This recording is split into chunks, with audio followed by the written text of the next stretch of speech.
Persona 4 Golden is my favorite Persona game, and after beating Persona 3 Reload with only Agi Magic, link to that video will be in the description below in case you missed it, I wanted to see if I could beat my favorite Persona game with only one type of magic. So, let's see if it's possible to beat Persona 4 Golden with only Zio magic. As for the rules, they're pretty simple. I can only use Zio spells or other types of electric magic. Other than electric magic, I can buff, debuff, and use healing moves, and finally, I must be playing on hard mode. If this video seems interesting to you and you want to see more, feel free to subscribe to support my dumbass decisions. But now, with that all being said, the game starts off with me, Mr. Shun Akiyama, getting off the train in the boonies, and meeting up with the owner of the dragon and his daughter Nanako. I also bump into this Hot Topic employee before shaking hands with this homeless person, letting their grimy, germy hands get all up on me. Then I become sick. Who would have thought? So I take some Benadryl before heading to bed and wait.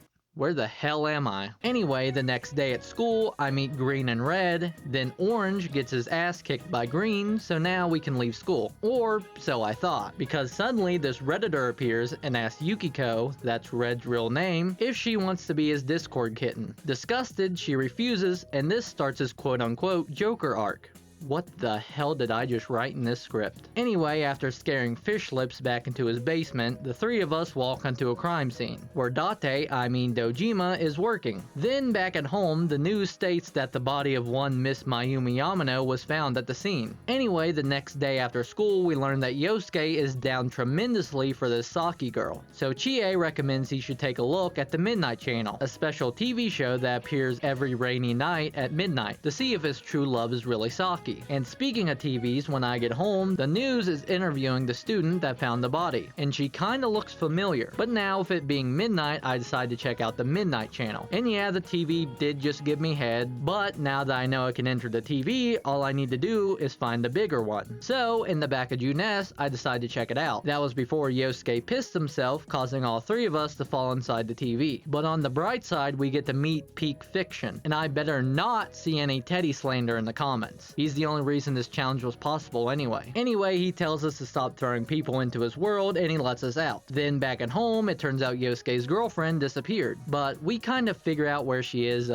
right away. And because of her death, Yosuke wants to explore the TV world, because he thinks the two tragedies are caused by that world. So now, with the help of Teddie, we figure out where she last was. But before we can investigate, shadows appear, causing me to awaken to the power of Persona. And with that power, I summon Izanami and start my first battle. Both of them are weak against electric attacks, magic that Izanami specializes in, so it was a pretty simple first fight. But during the investigation, Yosuke learns Saki's true feelings towards him, causing his shadow to appear. And then with one simple little phrase, the shadow goes berserk, and it's up to me to stop it. Shadow Yosuke starts off with Wind of Oblivion, a move that Izanagi is weak to, but luckily for me, the shadow is weak to electric magic. So the fight pretty much boiled down to hit his weakness when he wasn't guarding, and when he started guarding, I guard, because that means he's going to use Wind of Oblivion. He'll also go for Power Charge, so I have to guard for that as well, but other than that, that's kind of it. The game also gave me some soul drops so I don't run out of SP during this fight, and with one more Zio from Izanagi, Shadow Yosuke goes down, and the real Yosuke accepts his shadow, allowing him to awaken to his persona. But now with that out of the way, we learn that the tragedies that happened in town were caused by the shadows in this world, so me and Yosuke team up to find out who's putting people in the TV. Then when I get back home, Yukiko appears on the news for an interview about her inn.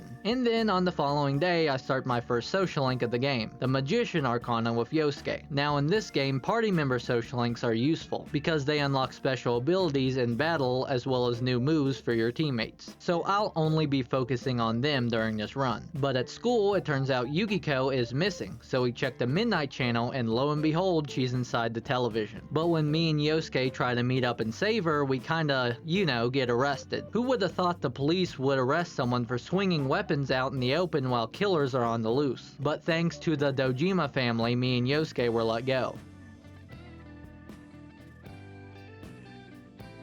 Holy peek, it's him. Anyway, we run into Chie, and she kinda forces us to take her along, but then she decides to run off in the palace alone. So by the time we catch up to her, she's already said the magic words to make her shadow go berserk. And now it's my problem. Now the run would have ended here if it wasn't for the goat Teddie, because before the fight he gave me some soul drops to restore my SP. Now for the actual fight. She'll glare at Yosuke, meaning she'll go for Mitsuo next turn, so I guard with Yosuke to block his weakness. But the worst part is when she starts spamming Mabufu, because it deals a lot of damage, and once Yosuke runs out of SP I can no longer heal, because I need all the soul drops for Izanami. That's how I lost the first time. Yosuke ran out of SP and I could no longer heal you, so if one more hit, he went down. After running it back, however, Shadow Chie goes for Mabufu less this time, so I'm able to save up SP with Yosuke. Then I kid you not, with exactly 4 SP left, I was able to defeat Shadow Chie. Even with all the soul drops Teddie gave me, if I had missed 2 Zeos, I would have had to restart the entire fight. So I better see some thank you Teddies down in the comments.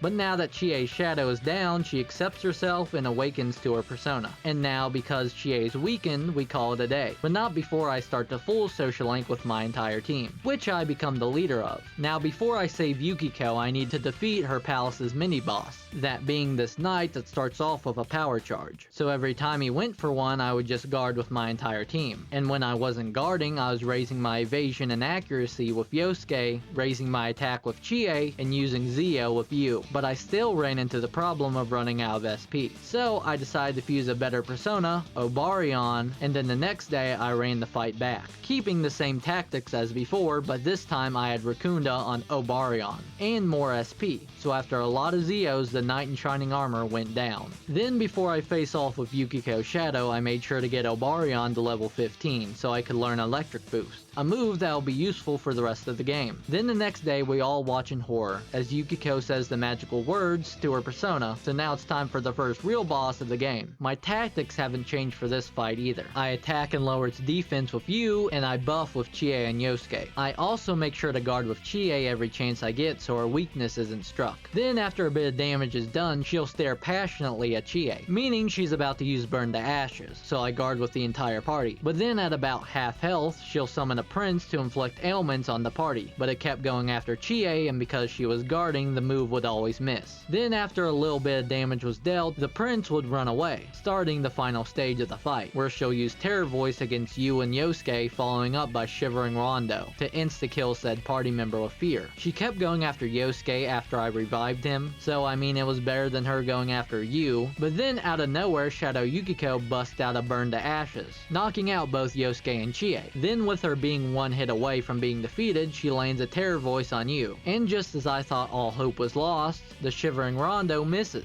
and after tanking one more Agi, I regain control of Yu to finish off Shadow Yukiko with one final Zeo for the win. Then like with the other two, Yukiko accepts her shadow and awakens to her new persona. Now me and the team wait until someone else appears on the Midnight channel. Now during my free time I really only have Yosuke's social link to do, so I make sure to get him to rank 4 so I could learn Dikaija, before continuing Chie's social link, and before I started the Aeon social link with Marie. I also stocked up on sodas for the grind session I would have to do in the next palace. I also worked on getting my knowledge up because it's one of the 2 social perks I need. Then on the 30th, Yukiko was well enough to come to school and she agrees to help our cause. So now my team has a better healer. And as we wait on the Midnight channel, I start to Jester social link with the funny man himself. Then as I watch the news with my family, we see a report about a kid beating up biker gangs in the local area. And on that same night, we see a new figure appear on the Midnight channel. And after discussing it, we come to the conclusion that the figure was Kanji Tatsumi. But after getting caught spying on him, we were forced to retreat. Then during the next stakeout, I start the Priestess social link with Yukiko. Then we were forced to retreat again. So that night he fully appeared on the Midnight channel, so it's up to us to save him. Now before I started this palace, I fused Jack Frost so I could learn the move Mind Charge early on. But that's not the reason why I need to grind in this palace. You see, Kanji specializes in electric magic, so his shadow naturally drains that magic. So I need to fuse a persona with the move Electric Break so I can hit him. The problem was the persona that could learn Electric Break early on was Mothman. Now, I have nothing against Mothman, As a West Virginian, this is the only positive thing about my state. The problem is that in order for me to fuse him, I have to be at level 33, and then I have to level up Mothman to level 36. Now I could just look for the card in shuffle time, but during that whole time grinding I never found the 3 of Swords card, and while grinding to a higher level isn't against one of my rules, I still want to be around the same level as the boss I'm fighting. But really, with no other option other than RNG, I got the level 33, fused my human-sized moth, and got him to level 36 so he can learn Electric Break. Now, even though I'm like 10 levels over leveled for this fight, it still could have gone either way. I decided not to attack the buff guy's Shadow Kanji spawns as a way to save SP, and as a way to make the fight a little bit harder to compensate for being over leveled. Now, you had to do a lot in this fight. My strat was to go for Mind Charge, then Electric Break,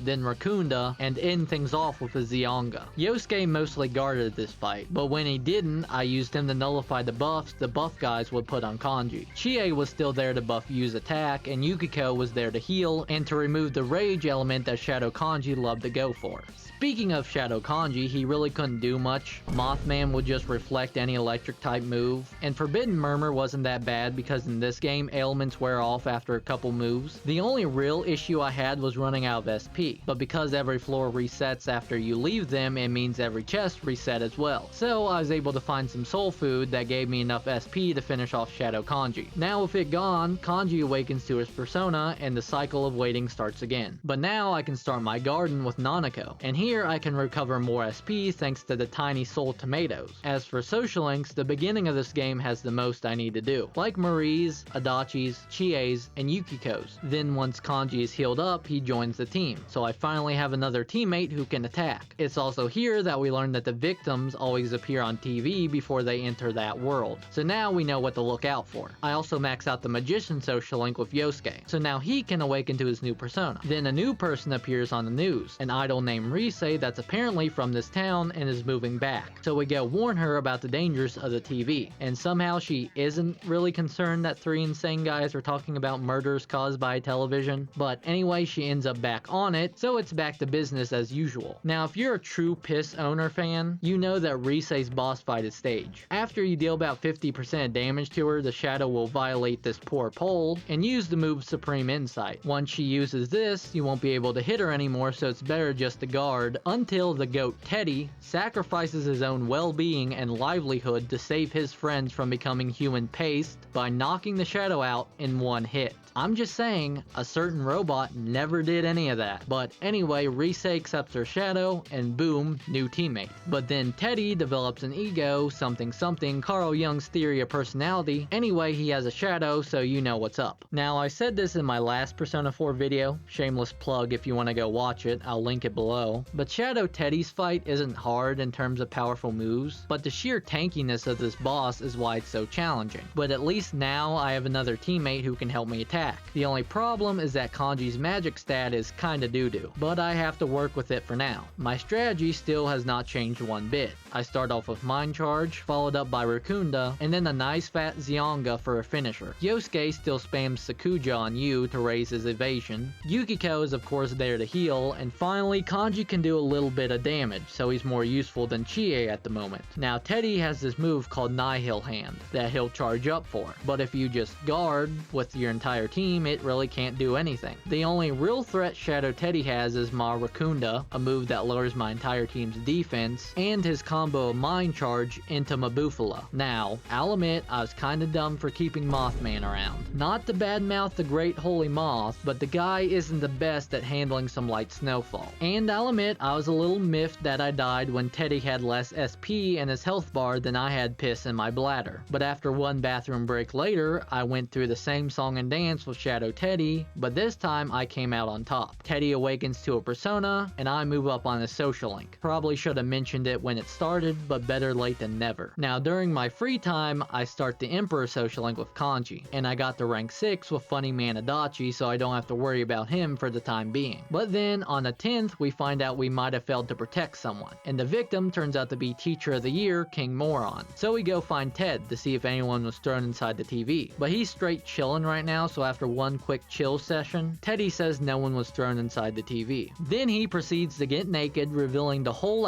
naked ass dude inside of his bear suit. Anyway, Rise is a part of the team now, so that's pretty cool. Also, before the next Midnight Channel victim, I max out the Chariot social link with Chie, and now she can awaken to her new persona. Speaking of the Midnight Channel, the incel from earlier in the game is claiming that Andrew Tate commanded him to put people inside the TV in order for him to become a Sigma male. So now, with a person and a location, we decide to end this once and for all. Now, before I face the giant baby fetus thing, this is the dungeon where magician cards start appearing more, and what they do is upgrade one of your persona's moves. For example, Mothman's electric boost turned into electric amp. So even though this is a pretty good move, I want my electric boost back so I can stack it. So I've used Hukoto Seiken so I could get it back. Now, back to the fetus. The first move it will use is called character setup, where protective armor will be placed around the baby man, and you just gotta keep wailing on him until it breaks away. Then you get the option to hit him with an all-out attack, but because it's not electric, I don't get to use it. But once his armor is down, it will set up one of 4 elemental walls that will determine what type of magic it will use. Then once the term limit for the wall is up, it will try to rebuild its armor. Now you can of course try to destroy the armor while it's rebuilding it, but when you're attacking with only 2 party members, it's kinda hard to stop the little bastard. Anyway, these 2 phases will swap back and forth until you defeat the Shadow. Now I'll admit, on my first attempt I done goofed up, because at the end of the fight, Shadow Mitsuo went for White Wall, meaning he was going to start using Bufu magic. Now that normally wouldn't be a problem. Hokuto Shiken is weak to fire, but I had swapped over to Mothman to use Rakunda, and yeah, that one was my bad, okay? But after running it back, he went for Green Wall this time. So all I had to do was guard with Kanji for a little bit. Then with a couple more Zyongas, Mitsuo's Shadow was defeated, and the police took him into custody. Now with the case solved, I can go back to doing what normal high school kids do, like maxing out Yukiko's social link so I can unlock her new persona, as well as whatever the hell is happening here. Also, remember that pint-sized detective I never mentioned before? Well, he's now first year at my school, so the plot thickens, I guess. I also finished the Hot Topic coupon arcana with Marie, for story reasons. Then, Naoto appears on the news, talking about how the case was solved, yada yada. Anyway, I checked the Midnight Channel, and even though someone appears on it, it's got nothing to do with me, because the perpetrator was caught. Or, so we thought, because Naoto's now inside the TV. So before I save them, I decided to fuse Tam Lin, because I mean it's fucking Tam Lin, why the hell not? He also has Zeodyne, so, you know. Now if the Teddie fight was the hydrogen bomb, then Naoto is the coughing baby. Like, the worst thing Naoto can do is strike my party's weaknesses and nullify their resistances with element 0. Like, yeah, sure, it has the move Heat Riser, but have you met a little move called Dikaija? Like, I really don't know what to say about this fight because nothing of note happens, and you guys already know how I beat it,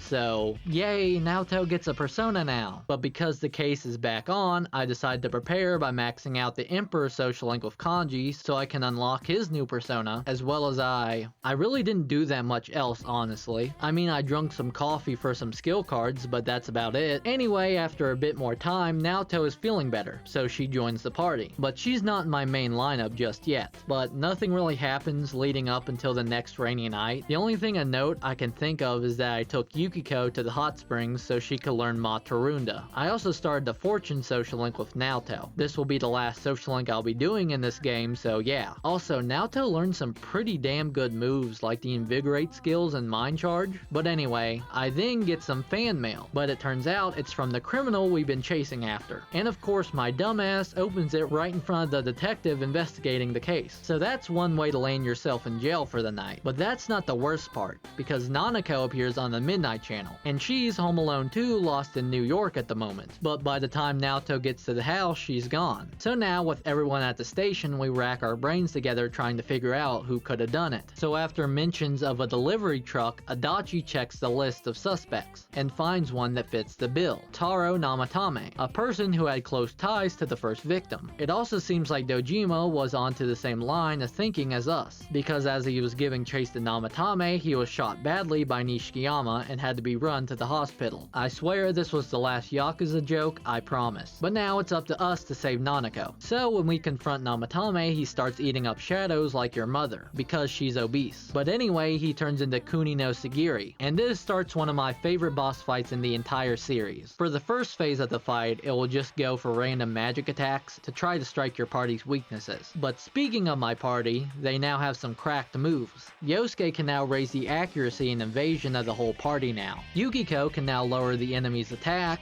and Kanji can raise the entire party's attack stat and lower the enemy's accuracy and evasion. But other than those new moves, my strategy for you hasn't changed at all. Mind Charge into Rakunda into Zeodyne. After enough damage has been dealt, it will use a move called Quad Coverage that will weaken every type of magic except for one. So I just guarded with the entire party until it strengthened Electric Magic. And my god, just look at that damage! Anyway, the next phase of the fight was pretty easy. The Sagiri will take control of your entire party for 2 turns, but it's nothing to worry about. I had Evade Physical on Tam Lin so most attacks missed, plus I resisted fire from Yukiko, and nulled Electric from Kanji. I also had Rise buffing me to hell and back, because of her social link that I forgot to mention. Well, better late than never, I suppose. Anyway, after this, the Sagiri will just spam Unerring Justice, so as long as I kept healing with Yukiko, I was fine. And after a few more Zeodynes, the Sagiri went down. Now we transport Nanako and Namatame to the hospital, and now starts the automatic Adachi social link. Now as I wait for my family to heal up, I take Naoto to the hot springs so she can learn Zeodyne as well. Speaking of Naoto, I finish up her social link so she can finally awaken to her ultimate persona. And finally, I max out the Lover's Arcana with Rise, and with that done, all my social links for this specific run are taken care of. But as you can notice, a weird fog has enveloped the town, and it turns out that this fog is from the TV, because when we use our glasses we can see through it. But then things take a turn for the worse, because everyone's favorite Nanako sadly passes from her unknown illness, causing tensions to go sky high. But before any rash decisions were made, we were able to come together as a team to discuss something that felt amiss. And after completing the full social link and starting the Judgment social link, Nanako has been resurrected. I'm not a doctor, but I don't think that's humanly possible. The next day we hear Namatame out, and it turns out he was tricked into throwing people into the TV on the basis that he was actually saving them by a mysterious third party. So it's up to us to figure out that third party. And after racking my brain around, I say the first name that comes to mind: Kanji Tatsumi.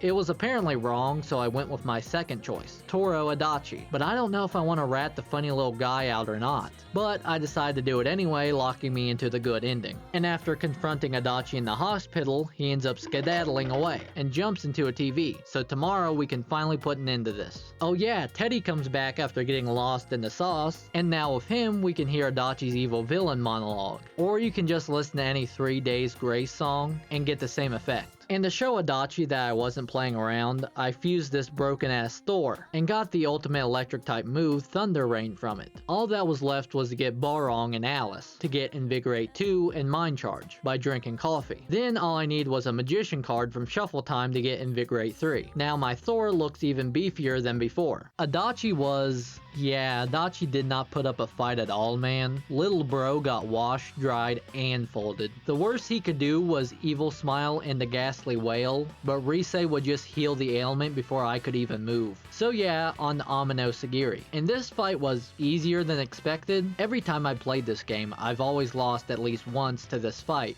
Other than the sheer girth and tankiness of this RBG eyeball, it was a pretty straightforward fight. In the beginning, it would go for God's Judgment a lot, but then it swapped into using this physical move, which was fine by me because it loved using this move and I loved it too. You and Naoto were my main damage dealers during this fight, spamming Mind Charge and insert electric type move here. Then Kanji was mainly my buff and debuff guy as well as my items guy. If you play Jrpgs, you already know what that is. Finally, Yukiko was for healing and for attack debuffs. Its signature move, Nebula Oculus, wasn't that powerful on its own, but halfway into the fight it will cover itself in fog fog so you can't target it. During this time, it will charge up for a Nebula Oculus, but you can easily guard through it. It does this again later on in the fight, but you can still guard through it. After that, it will occasionally pop a Megidolon. But even with Kanji and Yukiko running out of SP, I still had some healing items saved up just in case this was a possibility. So if one final Zeodyne from Naoto, the Sagiri was defeated, said peace, and faded away,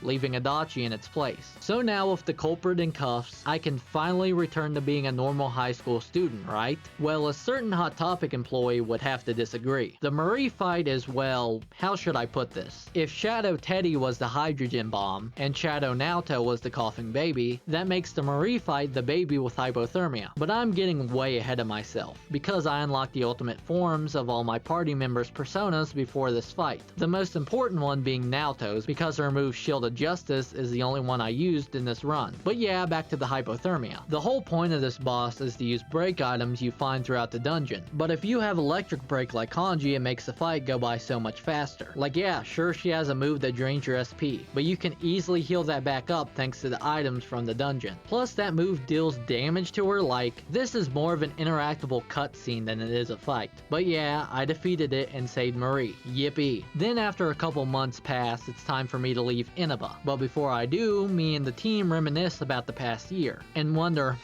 how did the Midnight Channel rumor start? I also read a very heartfelt message from Adachi to max out his social link. So I asked the Dojimas what happened on the day I came into town, and Haruka says I shook some filthy peasant's hand. But as it turns out, it was no filthy peasant. It was the goddess Izanami, the one who gave me and the other two this power. So to put an end to everything that happened this past year, I face her in one more battle. Okay, so her first phase isn't that hard. Her charged up Megidolons do a lot of damage, but that's all she has going for her in this phase. It's not until I unlock her second phase with this snot rocket Igor gave me that the real fight can begin. And the only real challenge is the fact that she drains electric attacks. But guess what? So do I. Kanji still has electric break, so it's not a problem at all. As for her two new moves, Furia Yasogami and Kuro Ikazuchi, well, they may do some damage on my other party members, but not you, and that's all that really matters at this point. The final quote-unquote big move she has starts with a mind charge, but if you remember, I gave Naoto the move Shield of Justice. So, I mean, she just got outplayed is all I'm saying. But once you do defeat her, she'll use a scripted move to knock you out. And here's where Yosuke will confess his true feelings for you in a tear-jerking display of love. And to not let your boyfriend down, you awaken to your ultimate persona, Izanagi no Okami. And with one final move, a non-electric move by the way, you defeat Izanami and find out about the truth of this world. Then after that, on the next day you leave town and watch as all your friends run along the track saying their goodbyes. And then as the train pulls out from the station, you reminisce about your newfound memories as the credits begin to roll. So, can you beat Persona 4 Golden with only electric magic? Nope, can't do it. The final move in the game is an almighty spell, so it kinda breaks the main rule of the challenge. But anyway, I really had fun making this video. Persona 4 Golden is probably my favorite game if I had to say it, so anytime I get to do a challenge in it, I always have a blast making a video out of it. I'll probably have a Persona 5 video out next, so keep a lookout for it. But yeah, remember to subscribe and like the video if you enjoyed it, and have a fantastic day. Peace.